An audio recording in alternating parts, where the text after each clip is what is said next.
Alors, on voit bien que c'est la peur des marchés maintenant depuis plusieurs semaines, depuis plusieurs mois. Un retour de l'inflation qui serait plus brutal que prévu. Crainte qui engendre voilà, ce regain de volatilité qu'on voit sur les indices boursiers, mais qui ne les empêche pas pour autant de progresser quand même. Bonjour Véronique. Véronique Riche-Flores, bonjour. Bonjour. Comment ça va? Bonjour David. Pas bien. Économiste et président du cabinet RF Research. Qu'on résume un peu le truc parce qu'on l'a déjà évoqué largement ici, mais c'est parce que la question c'est pas en combien de temps est-ce que les investisseurs vont rester comme ça obnubilés par ce retour de l'inflation, mais sur les causes encore une fois de cette histoire, c'est la flambée encore une fois des cours des matières premières avec pour corollaire une accélération trop rapide de l'inflation. C'est tout ça qui taraude les investisseurs aujourd'hui, hein. Oui, bien sûr, parce que d'abord il y a beaucoup d'incertitudes. On sait que l'évolution de l'inflation joue sur beaucoup de mécanismes économiques, à la fois les marges des entreprises, la possibilité des entreprises à répercuter les hausses de leurs coûts dans les prix de vente, les perspectives de consommation, de pouvoir d'achat, et avec une question à la clé ou deux questions à la clé pour résumer. Est-ce que cette flambée des prix peut se transmettre au salaire, auquel cas on aurait probablement les éléments pour alimenter durablement les hausses de l'inflation, ou est-ce que les changements de politique économique, notamment budgétaire, constituent un facteur qui risque de favoriser un grand retour de l'inflation. Donc, ce sont bien évidemment des sujets absolument majeurs pour les marchés, avec des impacts sectoriels d'ailleurs très différenciés selon la sensibilité, la part des matières premières dans le processus de production, la concurrence, c'est-à-dire le pricing power, la capacité des entreprises à répercuter ou non ces hausses de leurs coûts. Donc, on voit à quel point ce sujet de l'inflation est majeur. Et puis, oui, mais dans ce qu'on voit aujourd'hui, encore une fois, sur le marché du travail, la question de savoir si les rémunérations vont déraper, c'est une chose. Ce qu'on voit aujourd'hui, c'est qu'on a effectivement beaucoup de matières premières, beaucoup de métaux, on l'a évoqué, le cuivre ou d'autres, qui sont à leur plus haut niveau historique. Ça, c'est palpable, c'est tangible, ça. Ah oui, tout à fait. Mais rien ne dit que ça va durer. Et alors, rien ne dit que ça va durer. Tout dépend effectivement des enchaînements économiques post-crise. Est-ce qu'on a véritablement un boom structurel de l'industrie, en particulier de l'industrie bas carbone et les automobiles électriques, tous ces nouveaux matériaux, tous ces nouveaux biens qui sont très consommateurs, notamment de cuivre, ou est-ce que les choses se normalisent une fois qu'on a passé quelques marches d'escalier, parce qu'on voit bien que là, effectivement, il y a un changement de modèle et que les choses vont assez vite au début. Il est vraisemblable que les tendances plus structurelles seront plus normalisées, on va dire. Et puis, il y a énormément de spéculation. Et c'est toujours très difficile de faire la part des choses. La spéculation, en général, prend beaucoup plus facilement quand il y a des raisons économiques fondamentales pour justifier ces facteurs de hausse des prix. Et aujourd'hui, cette spéculation a pris des proportions absolument vertigineuses à certains égards, sans qu'on puisse savoir effectivement combien de temps ça peut durer, quelle est la réalité des sous-jacents, des niveaux de prix. Et tout ça crée beaucoup d'incertitudes. Mais oui, mais est-ce que ces craintes ne sont pas excessives de la part des investisseurs, cette crainte voilà, de ce dérapage possible de l'inflation? Parce que la Fed, pardon, c'est pas n'importe qui. Qu'est-ce qu'il nous dit, Jérôme Powell? Il nous dit que cette poussée, on l'a déjà dit ici, des prix est temporaire et due évidemment à ce qui est plutôt sain, au rebond de l'économie avec des effets de base il y a un an où les économies étaient fermées. Pourquoi est-ce que les investisseurs ne croient pas justement à cette histoire qui nous est racontée par la Fed? Pourquoi est-ce que les marchés semblent plutôt se résigner et croire au scénario du pire?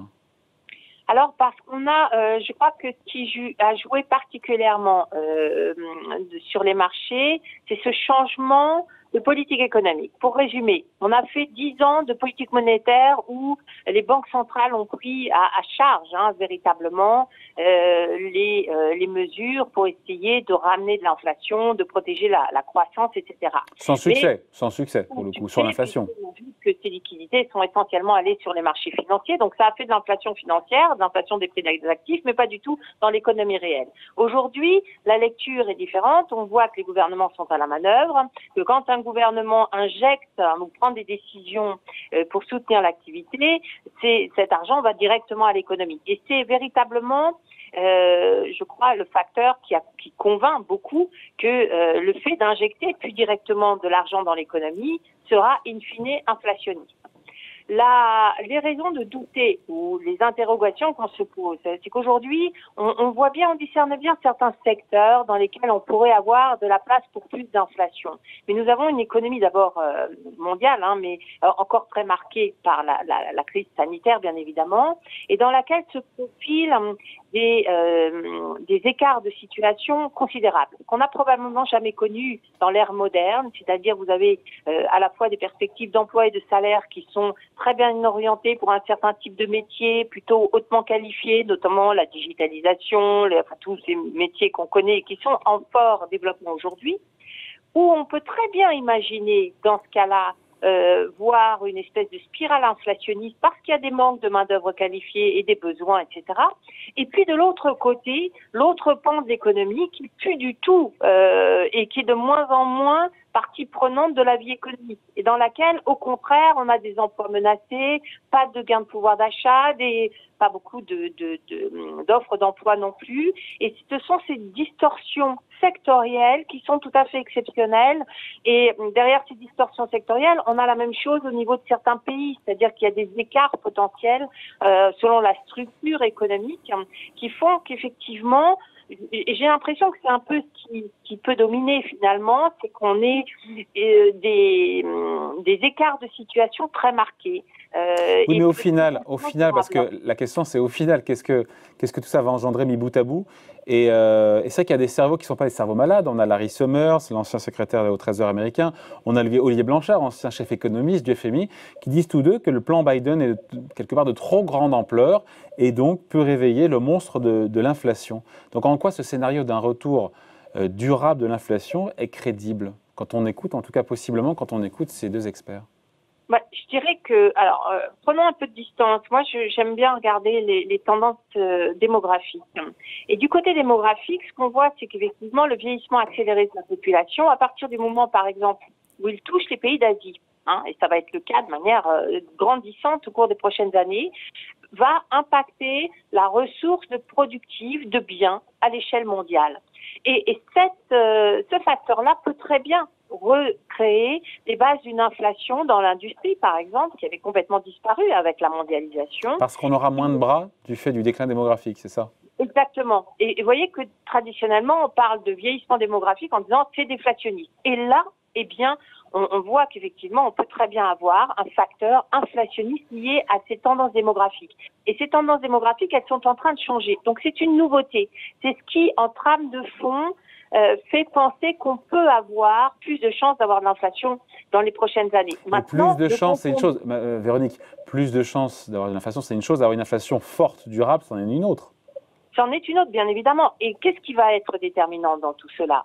Eh bien, c'est essentiellement la distribution des revenus et la capacité de la grande masse de la population à digérer des chocs de prix, puisque nous sommes aujourd'hui face à des chocs de prix majeurs. Hein.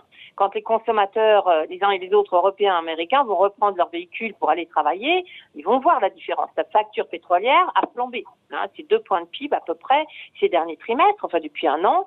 C'est considérable. Ajoutons à cela des hausses de prix ponctuelles ou peut-être un peu plus durables d'un certain nombre de biens. Il y a aussi des problèmes d'approvisionnement.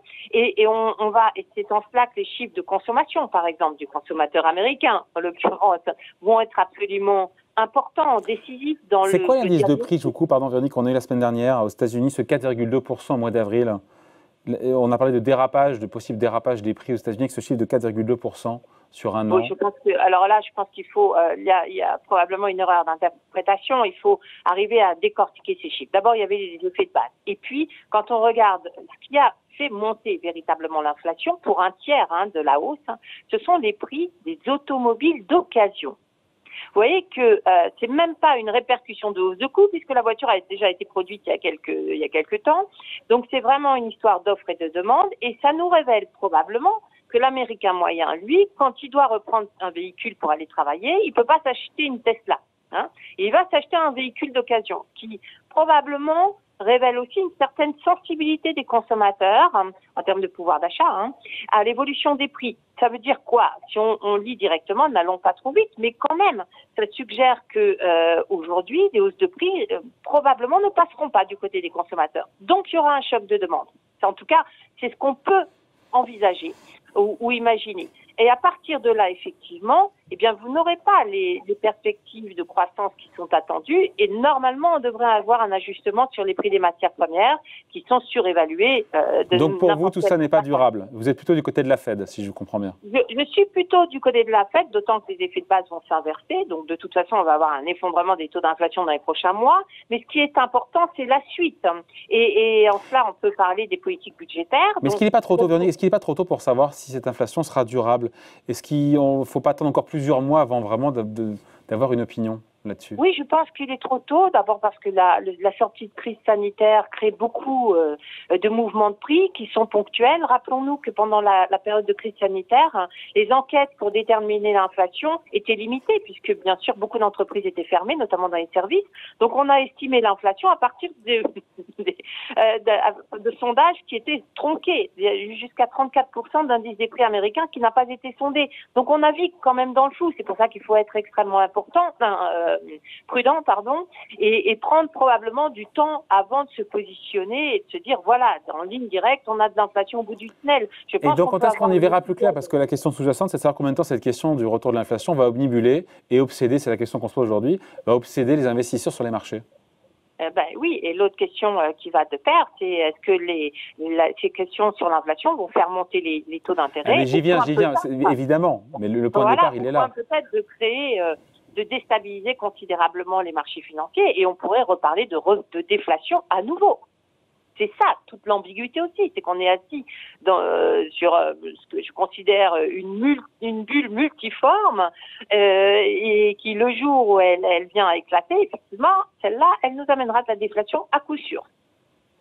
Oui, parce qu'en tout cas, oui, effectivement, j'entends, ça c'est le second temps de la valse, mais parce que si la Fed se trompe et que l'inflation, en tout cas, est plus forte que prévu, et donc vous aussi, ça veut dire qu'elle devra, la Fed, en catastrophe, remonter ses taux, ce qui ne sera pas sans effet sur la soutenabilité de la dette américaine, mais aussi sur Wall Street. Bien évidemment, bien sûr. Et c'est toute la crainte, effectivement, c'est qu'à un moment donné, la Fed récupère un retard. Et pour l'instant, elle a pris une position qui est volontairement derrière la courbe, c'est-à-dire un petit peu en retrait des signes d'inflation, et c'est voulu. Parce qu'elle est convaincue de son scénario que cette inflation, cette poussée des prix n'est que transitoire. Voilà, et qu'il faut laisser l'inflation mûrir, si on peut dire, pour s'installer un petit peu, afin de tourner la page du risque de déflation de ces dernières années. Mais l'autre risque, c'est que l'inflation aille trop vite, potentiellement, à un moment donné, effectivement, et auquel cas... Il n'est pas encore une fois, ce scénario, il n'est pas abracadabrantesque, Il n'est pas abracadabrantesque, tout va dépendre effectivement des décisions de Biden, en l'occurrence de la redistribution dans le paquet. Quand Biden dit « je vais dépenser 2 000 milliards en infrastructure », c'est très bien, ça fait de la croissance potentielle. Normalement, ça élève un peu le niveau de l'inflation structurelle, mais ça ne fait pas un choc d'inflation. Quand Biden dit « je vais redistribuer parce qu'on a des Américains qui ont besoin de pouvoir d'achat », alors là, vous recréez un socle de demande. Et une capacité augmentée à faire face à des prix plus élevés et potentiellement, effectivement, ça peut créer un peu plus d'inflation. Donc, Véronique, le débat n'est pas tranché. Et je reviens à ma question. Combien de temps tout ça va nous occuper encore? Toute l'année? Longtemps. Je pense qu'on aura une petite pause parce que les taux d'inflation vont retomber mécaniquement dans les prochains mois d'ailleurs, mais que les sous-jacents vont être observés et les actions de politique économique vont être scrutées de très près pour effectivement envisager si c'est un mouvement durable ou pas. Donc je pense que ce thème de l'inflation est véritablement là pour durer et peut-être même de manière sur plusieurs années parce qu'il y a de vraies questions structurelles. Eh bien, ça nous occupera un petit peu. Merci beaucoup. Explication signée Véronique Riche-Flores, économiste et présidente du cabinet RF Research. Merci Véronique. Merci David, au revoir. Ciao.